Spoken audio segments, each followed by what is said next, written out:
the action plan tu, we have to have a required what do you call this?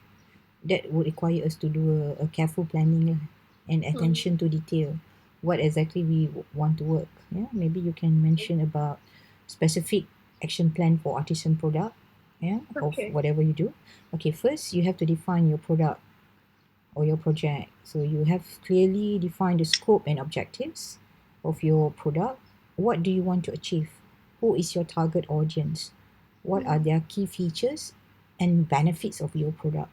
So that mm, set the base down for us to understand about your action plan. And then number two, set goal and milestone.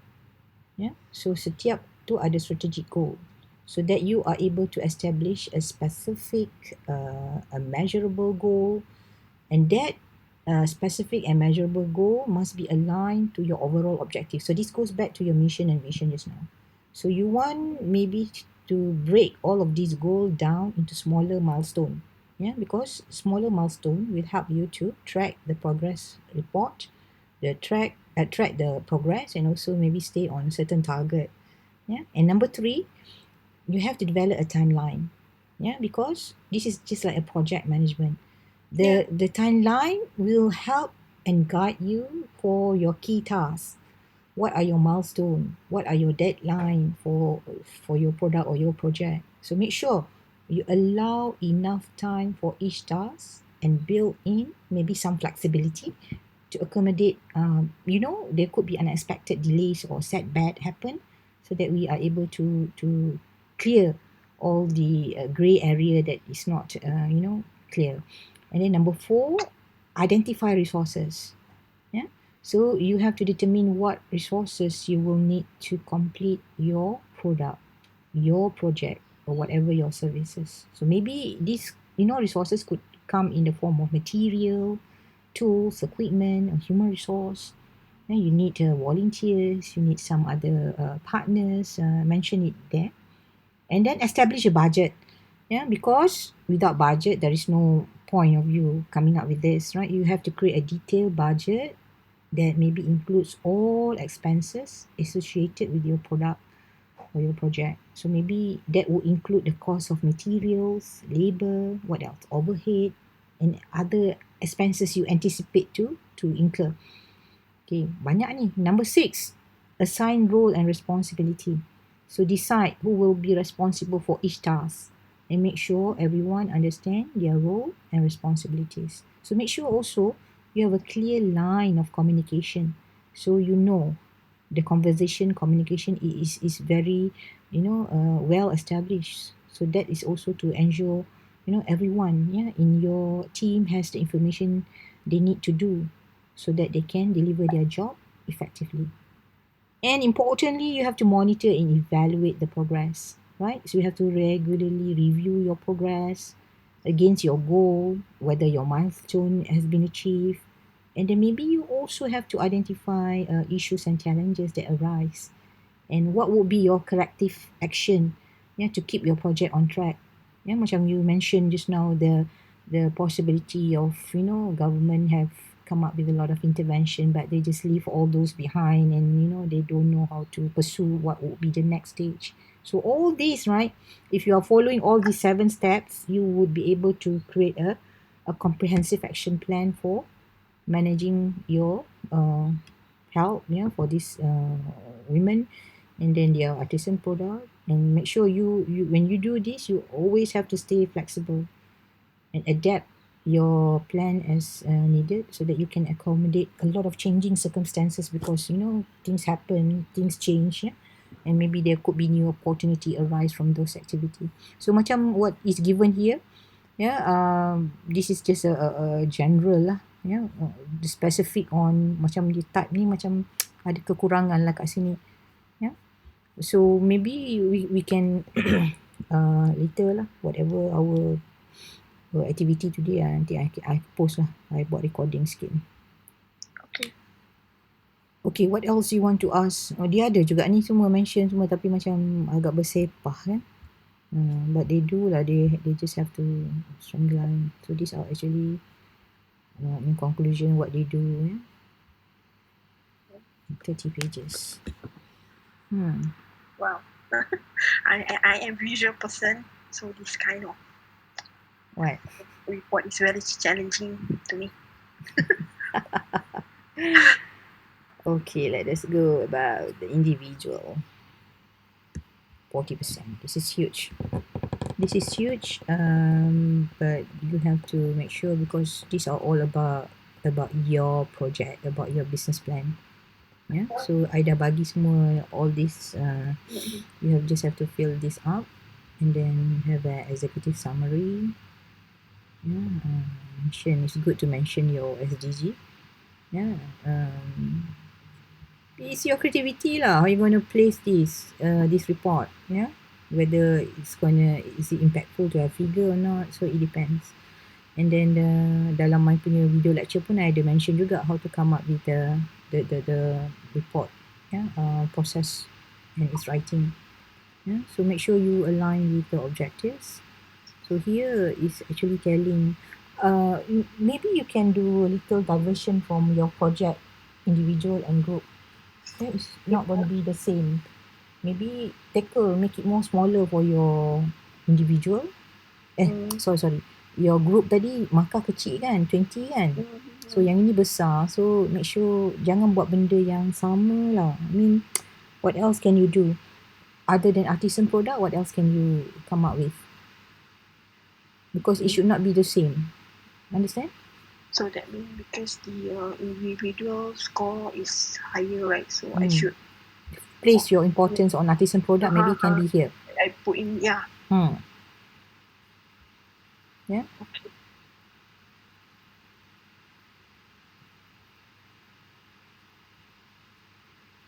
Because you are actually indirectly pun you are part of business dealing juga, but you are social enterprise. Yeah. Don't tell me we want to do this for not even single profit in hours. Yeah, but we keep on investing. I have to make profit to survive. Yeah, I mean your profit, your survival is not about your own cost. I mean bukan nak bear your personal cost, but you are placing your interest to reinvest back in your business. I mean this nature of business. Supaya you boleh kan? Because masalah ni berpanjangan, you see. Yeah. Benda ni they need us lah. How can we relate to that nature? How can you make sure, for example, like this package lah, this group did for their package, yeah, macam mana dia come up, so their pricing, so these are all the 5 P's lah explaining.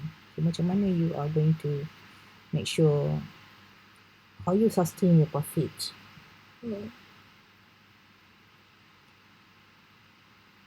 How you, I mean, you claim yourself as a social enterprise, and at the same time how you make it sustainable and deliver your social profit. I mean your profit is a social profit tau. Orang selalu ingat profit ni duit, dia buat untung, but they never think about untung yang beneficiary dia akan dapat. Apa untung wanita yang participate ni dapat? Betul tak? Keuntungan yang social lah, social yang intangible. Betul. Because saya boleh feel lah bila macam bila saya dah start kerja, saya slow down. They contact me, you know. What do they contact you? For what? Kita macam slow, you know. They really depend on us, you know. I mean in terms of orders. Serious? Yeah. Kesian juga. And then satu lagi Prof sebenarnya, saya juga sebelum ni lah, masa awal-awal saya balik Kelantan tu, saya ada dengan kawan-kawan lah tubuhkan satu NGO, kita panggil Kelab Hati lah. So inisiatif ni kita start dengan macam kita dapat satu space daripada PKIK. Saya ada buat paperwork sikit semua. Lepas tu macam kita masak, kita ada produce jugalah barang-barang macam produk-produk frozen kan, sebab ramai dia orang pandai masak. Dan satu lagi, pertama produk kita jual, yang kedua kita macam tajaan macam masakan makanan lah, macam untuk orang susah. Dan juga kita hantar dekat mahal-mahal tahfiz yang uzur lah kan, yang tak ada capability kewangan ni. So saya buat dua tu lah sebenarnya. So benda-benda pun sebenarnya membantu lah. So kita buat training, ajar dia orang masak semua, dan kita hire dia sebagai chef dekat center hati tu lah. Lebih kurang sama macam siapa yang nama yang dekat KB tu, Tengku Raja Tamrin. No. I can't recall. Nama apa lah yang lelaki tu. Tak ingat. Lebih kurang macam tu lah. Macam dapur asnaf dia buat. So it's lebih kurang macam tu lah. So yeah. But the challenging challenges yang saya face bila join komuniti-komuniti yang pencen ni, dan dalam sebagai ni share lah dengan Prof sebagai as a friend, macam bila join geng-geng pencen ni, dia mentality dia punya mindset tu still macam nak ada macam hierarchy, bos-bos punya type. So it's very challenging untuk run. I mean, so they don't have disadvantages lah. I mean, tak ada kat situ disadvantages lah. They still think about this you are no more in your authority. Itulah dia macam nak authority, nak apa kan tu, benda-benda yang challenging lah. Lepas tu saya pun just slow down lah. Lepas tu saya fokus ni, I think saya fokus saya punya social entrepreneurship stuff ni lah. Lepas tu bila saya slow down, dia orang pun saya dengar dah tutup lah. Kesian juga, tapi itulah macam itulah antara benda yang saya observe kan. Sebab saya daripada private sector, so cara kita kerja mungkin berbeza. Right. So yeah. So mention that, okay, I like the idea of if you are able to describe the role of social enterprise, and maybe mention social enterprise, artisan product and social profit in helping women access to economy in Malaysia. So mention first, what exactly a social enterprise that focus on artisan product. So you start with something that is impactful. This social enterprise can have a significant impact on helping women access the economy. Maybe also I don't know, that triggered me lah from our conversation just now. There are 5 points. Yeah, maybe 1, you are empowering women artisan, right? So your social enterprise can work with these women artisan to provide them with training and support to develop their skills and create high quality artisan product that can help also to empower them, okay, these women, by providing them with a sustainable source of income and a sense of independence. So diorang tak ada, dia boleh lah ada buat duit sendiri. Okay, number 2, you are creating local employment opportunities. Remember you were mentioning about working with all these women, right? So you as a social enterprise can create employment opportunity, in particular maybe some rural areas. Mention all those jajahan, and then economic opportunities may be limited, because they are in rural area. So how you gonna reduce all those limitation that help you to also at the same time reduce the poverty and improve their livelihood. And then in particular lah, kebanyakan wanita ni ada barrier nak access kepada duit lah, pendapatan. And the third one, you are promoting those traditional craft and culture. So that artisan product help to reflect local tradition and culture. And those social enterprise help to promote and preserve those traditions. So you are promoting and preserving this tradition of artisan product ni. And then at the same time that can help to generate interest in local culture and also tourism, and create a sense of pride and identity with local communities. Number 4, you can support sustainable development goal, because you can work with women artisan to use locally sourced and then sustainable material in their product, and then help to reduce environmental impact for production, and also maybe support the local economy by using local source material, so you don't have to buy elsewhere. And lastly, I bought all my batik from local batik manufacturer. It's expensive, but that is something that I have to do. Yeah, I mean you still have to create some quality as well. Betul tak? Takkanlah nak buat benda tu with the low cost and then low quality.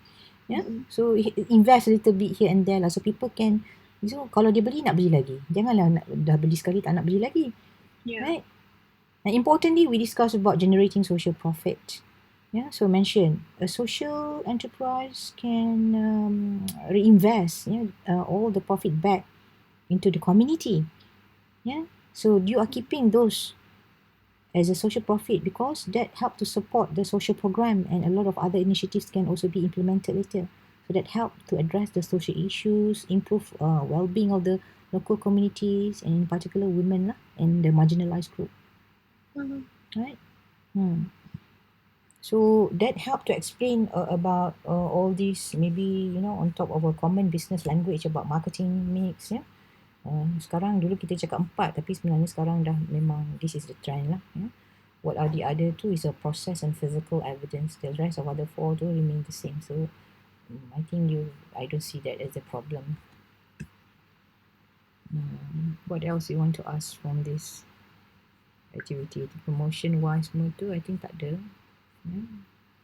Maybe the language lah, when they do reporting, this is the thing lah yang I don't really enjoy, because you see you are doing academic writing, right? So your art of writing must not be, itulah yang I sebut ni, nampak tak point. So this is not a report. Yeah. So It's a story. sebab tu I kata storytelling. A report, see, a report is not a summary. Kalau you dah start buat point macam ni, boleh ada point, but like this, right? Macam ni okay lah, kan? And then as much as possible lah, avoid cut and paste from internet. But you may have some ideas from the internet, but rephrase, you use clipboard ke, make sure it is presented. Tidak lah macam kadang the student ni nak undergraduate, you cut and paste without making any paraphrasing. Even you can get idea, of course idea comes from the secondary data, right? But janganlah macam ambil terus bulat, kan?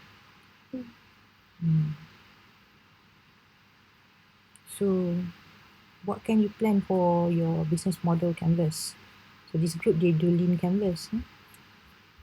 You familiar which one? Kalau kat Stanford kami do lean canvas. Yeah, lean canvas lah, because lean canvas ni lebih, I mean it's a practical tau.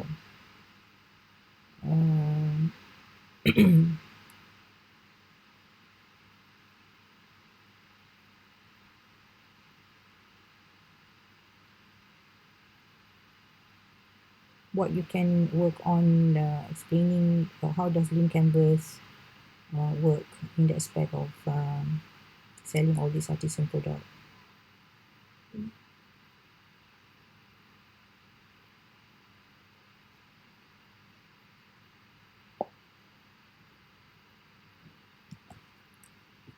No, it's already